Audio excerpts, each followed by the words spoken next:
It developed into what I call supply chain 1.0, which is 1989 to 2019. So that was a 30-year stretch. That has now collapsed. We still have stuff, but we're in a very muddling phase. We're going to have supply chain 2.0, the new supply chain. I talk about that in the book, what that's going to look like. But that's going to take 5 or 10 years to put together. I talked to an individual, supply chain, you get millions of people involved, but this was the guy who was probably the single individual most responsible for building the modern supply chain. And he said to me, Jim, you have to understand, it took us 30 years to build it. It took 3 years to blow it up, break it down. It's going to take 10 or 15 years to rebuild. This is not going to happen overnight. In this interview between Jim Rogers and Robert Kiyosaki, Jim Rickards reveals the global problem that no one is talking about, the global supply chain breakdown. Rickards explains that the modern supply chain took 30 years to build. It started in 1989, after the collapse of the Soviet Union, and started to break down in 2019. While Jim Rickards believes that the pandemic and the Ukraine war accelerated its breakdown, he believes that it began under Trump, where he initiated the trade war with China, which had a domino effect on the global supply chain. Due to its complexity, Rickards believes that the supply chain won't be rebuilt for another 5 to 10 years. To back up his claims, he cites the fascinating example of how the end of U.S.-China soybean trade has resulted in massive global changes. Make sure you stay until the end, because Jim Rickards reveals how the Ukraine war is preventing Volkswagen from being able to make cars. Now let's hear what Jim Rickards has to say.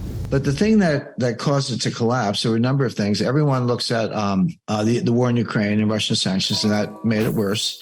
And then they look at the pandemic and the pandemic panic and the fascist public policy that came out of it. Well, that made it worse. But it really started, you can trace it back to the Trump tariffs in 2018, because I found some research on cargo shipments, because there are all these vessels, again, you know this from your experience, Robert, oil tankers, dry bulk carriers, other kinds of, container cargo ships, et cetera. We know where they all are, they all have GPS, unless you're a couple pirates here and there, but basically we know where they're leaving, where they're going, what they have. It's all publicly available. And this one researcher tracked it, and she could show the breakdown beginning in 2018 with the Trump tariffs. Let me just give you a really concrete example. So 2018, Trump puts tariffs on China on, appliances and solar panels. So, Korea makes some, but it was mostly coming from China. It was really targeted at China. And I don't want to debate the tariffs. I actually think it was a good idea by Trump, but I'm not here to debate that public policy. I'm trying to explain how this thing broke down. So what did China do? Well, U.S. and Brazil are the two biggest producers of soybeans. China is the biggest importer of soybeans because they need the protein and they don't have that much. And so China was buying their soybeans from the U.S. because they're like, hey, this is one way to kind of balance trade with the U.S. The deficit won't be quite so big because we'll buy their soybeans. Well, when Trump throws the tariffs on China, China says, we're buying our soybeans from Brazil. And they shifted all those purchase orders to Brazil. Well, that's not a phone call. I mean, you got to reroute vessels. You got to expand port capacity. Right. You got to get transportation lanes from the farmers to the ports, et cetera. And the people who do that, the real people, real companies, they don't want a 6-month deal. They want a 5-year deal. So that was all done. But you've now scrambled vessels all over the world, change, port entry and embarkation, et cetera, on like a 5-year basis. And so they're now, China's getting their soybeans from Brazil. What's the U.S. doing with all the soybeans? Well, we looked around and said, well, the Netherlands needs them. So we're sending them to the Netherlands. Well, again, you got to scramble vessels. You're not going through the Panama Canal anymore. You're coming out of the port of Houston, et cetera. So it's a concrete example of how, the eggheads sit in Washington and say, throw tariffs on the Chinese. But now you're scrambling global trade. That has, again, as I mentioned, taken 30 years to build. And the same thing's going on with semiconductor sanctions. And again, COVID made it worse, pandemic made it worse, and Ukraine made it worse. So we are where we are. But that's really the point. It's a complex dynamic system. You tweak one little bit and then it collapses over there. And everyone said, how did that happen? Well, the answer is that's how it happens. Yeah. So anyway, go ahead, Kim. You said supply chain 2.0. Is that to come? It's to come, but it's evolving. Well, I talk about this in the conclusion of the book, and at the end, the book is sold out, and this is macro. I mean, you want a religious experience, go to a store in a communist country and it's empty. You went to the cupboard and the cupboard was bare. And that's what Jim is warning us of. Yeah, it might get bare. If you want to take a big picture perspective, it's hard to get bigger than the supply chain because it's kind of everything. But to Kim's point, as I said, there have always been supply chains. There will always be supply chains, but they have certain members, partners, transportation lanes. There's certain kind of rules of the road, for no pun intended. So what we're going to have, I call it a college of nations.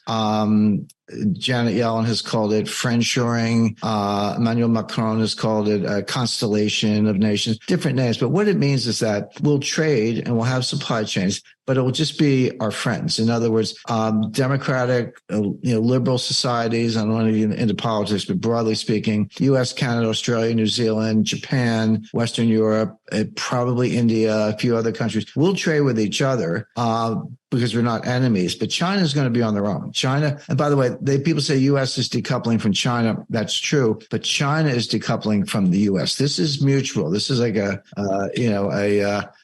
bad breakup, and China wants out as much as we do. So, but China is going to have to figure out its own supply chain. Who are its partners going to be? Well, they'll get natural resources from Africa, outsource their manufacturing to South Asia. So life will go on, but it will be much less efficient when your supply chain is 9,000 miles long and you've got 10 shippers and distributors and warehouses in between, and one part of it breaks down, the whole thing falls down. So we're seeing this in Europe right now. For example, so Germany makes great cars, BMWs and Audis and Volkswagens and all that. Well, it turns out that they've got about like 25 miles of wiring in the cars. And how do you can't like run it on the floor, right? So there are these plastic conduits, and they put all the wires in the conduit and they run it from where they want. Well, those conduits are made in Ukraine. And they ship them to Germany and they put them in the cars. Well, Ukraine's got a few problems right now. They're not making conduits. Well, guess what? They've had to shut down the Volkswagen assembly lines because they couldn't get a plastic part from the Ukraine. How many jobs is that in Germany? What does that do to the price of cars? Try buying a new car these days, by the way. The salesman will say, I'll take the order. See you in a year when the car comes in. So that's an example how, one plastic part from Ukraine breaks down because of war. You got to shut down an assembly line in Germany. So we're in that phase right now. They'll say, okay, no more plastic conduits from Ukraine. We're going to build those in, I don't know, maybe the Czech Republic. But the point is it's going to be more expensive, but the extra cost that you pay, it's like buying insurance for your house. Nobody wants their house to burn down, but if anything happens, you're glad you have the insurance. Correct. When you write that check to the insurance company, you don't think you're wasting your money. You think you're buying some good protection. Same thing when the new supply chains emerge. It'll be a little more expensive, but it's not wasted money because you'll have something that can stand up to shocks, and we've seen quite a few lately. If you enjoyed that video, click here to watch Chris Martenson discuss the mega doom loop that egregious government spending has put us in.